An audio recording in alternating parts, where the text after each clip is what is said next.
आज मी न उठवताच माझी चिमणी उठून अशी टकामका बघत होती. नंतर असा गंध वगैरे लावला आणि देवपूजा झाल्यावरती श्री रामचरितमानस वाचायला घेतलं. त्यात सांगितलं आहे, भगवान रामांचे नेत्र कमलासारखे लालसर होते, विशाल छाती आणि अजानुबाहू होते. आज बऱ्याच दिवसानंतर नाश्त्याला मस्त चमचमीत पॅटीस घेऊन आलो आणि ते लेकीने असं एक मांडी हलवत पॅटीस डान्स करत खाल्लं.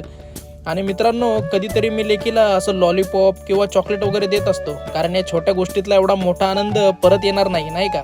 इकडं टेरेसवर आजी तांदळाच्या पापड्या वाळू घालत होती आणि त्याच्या संरक्षणासाठी खोडीच्या लेकीला खाली घेऊन यावं लागलं. श्री रामनवमी निमित्त देवाला खीर चपातीचा प्रसाद वाढला आणि आम्ही पण असं जेवण केलं. श्री रामचंद्र की.